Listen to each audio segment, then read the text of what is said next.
Shalom, selamat pagi, semangat pagi Bapak Ibu Saudara. Kita bersyukur di awal pekan ini Tuhan boleh memberikan kita kekuatan, kesehatan. Bahkan Tuhan masih beri kita kesempatan untuk bersama-sama belajar kebenaran firman Tuhan. Sebelum kita merenungkan firman Tuhan, mari kita berdoa. Bapa di sorga, terima kasih kami bersyukur. Teguhkanlah kami pagi ini melalui perenungan firman-Mu. Demi nama Kristus kami berdoa. Haleluya. Amin. Bapak Ibu Saudara, firman Tuhan yang akan kita renungkan bersama di pagi hari ini terdapat di dalam Markus pasal yang ke-16 ayatnya yang ke-8.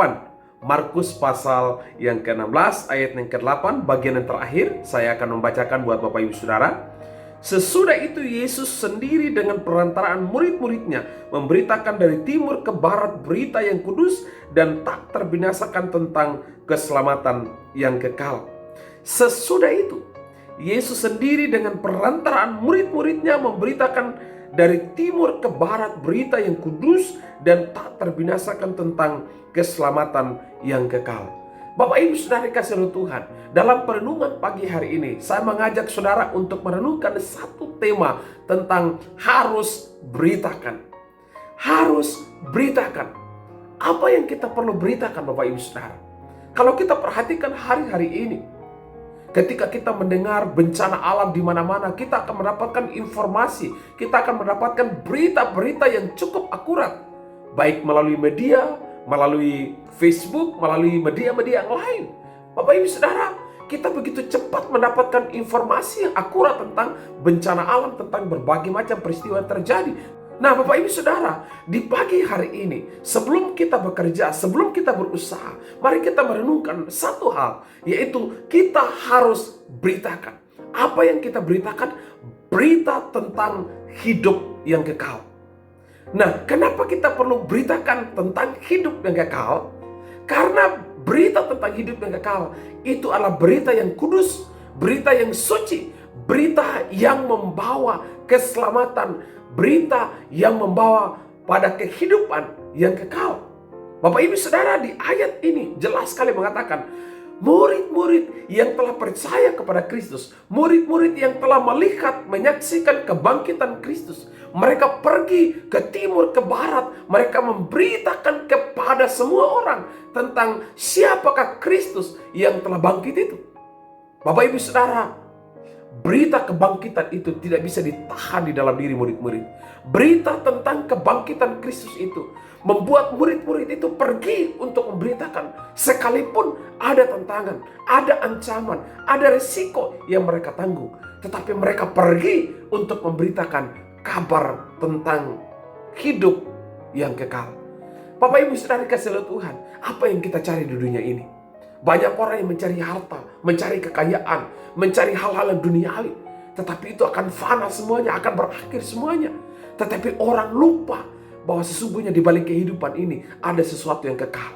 Kehidupan saudara dan saya sesungguhnya memiliki nilai yang kekal.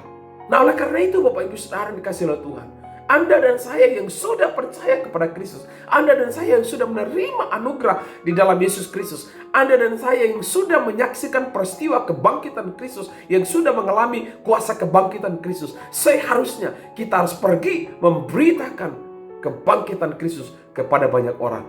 Apakah itu teman kita, sahabat kita, keluarga kita, rekan kerja kita, karyawan kita, siapapun. Seharusnya kita pergi memberitakan, karena berita ini adalah berita yang bernilai kekal. Pertanyaan bagi kita adalah, adakah kita mau untuk pergi? Kalau kita masih mengeraskan hati, kalau kita masih ogah-ogahan, kalau kita masih malas-malasan, kalau kita masih berkata, biar saja orang lain yang pergi, saya tidak mau, itu pertanda bahwa saudara belum memahami kuasa kebangkitan Kristus. Saya percaya melalui firman ini kita diteguhkan. Melalui kebaikan-kebaikan yang kita bisa berikan, melalui perbuatan-perbuatan yang baik yang kita bisa lakukan, itu ada nilai-nilai kebangkitan Kristus. Bapak Ibu Saudara, waktu kita beritakan kebangkitan Kristus, tentu kita tidak mengajak orang lain itu pindah agama, tetapi kita beritakan tentang kebangkitan Kristus. Itu memberikan harapan baru, memberikan damai sejahtera, memberikan sukacita dalam kehidupan kita. Saudara dikasih oleh Tuhan. Yang kedua, kenapa kita harus beritakan?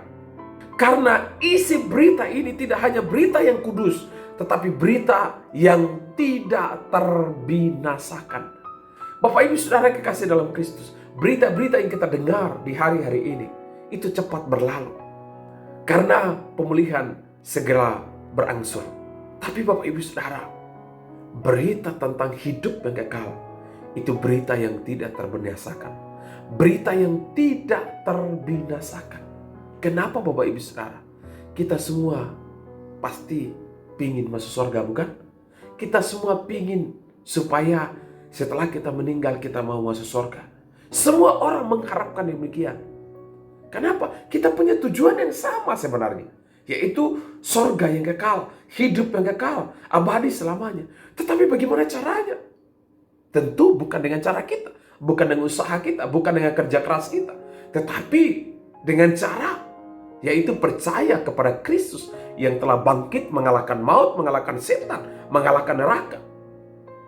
Karena hanya Dia satu-satunya yang bisa mengalahkan maut, dan Dia memberikan kepastian untuk hidup yang kekal. Itulah sebabnya kita tidak perlu pusingkan dengan kapan kita mau meninggal, di mana kita mau meninggal, dengan cara apa kita mau meninggal. Karena hidup kita di dalam Kristus saat kita percaya, maka kita punya nilai kehidupan dalam kekekalan.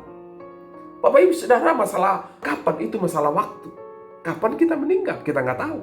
Tetapi ketika kita percaya kepada Kristus yang telah bangkit dari kematian, kita punya kehidupan yang kekal. Masalah di mana kita meninggal, kita nggak pernah tahu. Apakah itu di rumah sakit, apakah itu di jalan, di pesawat, kita nggak tahu. Tetapi ketika kita percaya kepada Kristus yang telah bangkit, maka di mana kita meninggal itu tidak penting. Tetapi kepada siapa kita percaya, supaya ketika kita meninggal kita punya kepastian. Bapak Ibu Saudara, bukan soal cara kita meninggal. Ada orang yang meninggal dengan caranya sadis, kecelakaan. Apakah itu kecelakaan mobil, pesawat. Tetapi ada juga orang yang meninggal dengan cara diam-diam, duduk di tempat tiba-tiba meninggal. Artinya Bapak Ibu Saudara, kematian kapanpun itu bisa menjemput kita. Tetapi bagi Anda dan saya yang percaya akan berita ini, berita kekal ini, maka Anda dan saya sudah memiliki kepastian di dalam Kristus. Kalau saudara mendengarkan berita hari ini, kalau saudara masih ragu tentang siapa Yesus, pastikan hari ini, ketika saudara percaya Yesus, Anda tidak pernah salah pilih. Karena Dia datang membawa keselamatan. Dia datang menawarkan keselamatan. Dia datang memberikan kepastian kehidupan setelah kematian menjemput setiap kita. Jadilah pemberita kebenaran yang harus beritakan berita yang kekal. Karena berita ini adalah berita yang kudus, berita yang suci, karena bersumber dari sorga. Dan berita ini tak terbinasakan, nilainya kekal selama-lamanya. Di saat kita percaya, menerima kabar keselamatan di dalam Yesus Kristus, maka kita punya kepastian di dalam Yesus. Mari kita berdoa. Bapa di surga, kami bersyukur buat firman-Mu di awal pekan ini. Tuhan menolong kami, Tuhan meneguhkan setiap kami. Bagi kami yang sudah percaya kepada Kristus, Tuhan tolong kami supaya kami tidak menjadi pribadi yang egois, yang mementingkan diri sendiri. Tetapi kami mau menjadi pribadi yang rela untuk pergi seperti murid-murid, pergi memberitakan Injil kepada siapa saja, agar mereka juga boleh mendengarkan kabar kebangkitan Kristus. Terima kasih Tuhan. Berkati usaha pekerjaan kami, agar melalui itu menjadi jembatan untuk memberitakan Kristus kepada orang lain. Terima kasih Tuhan, kami bersyukur. Ini doa kami, syukur kami. Kami melangkah dengan iman, di dalam nama Kristus kami berdoa. Haleluya. Amin. Puji Tuhan Bapak Ibu Saudara, demikianlah renungan di awal pekan ini. Selamat bekerja, selamat berjuang. Sampai jumpa dalam renungan akhir pekan. Shalom.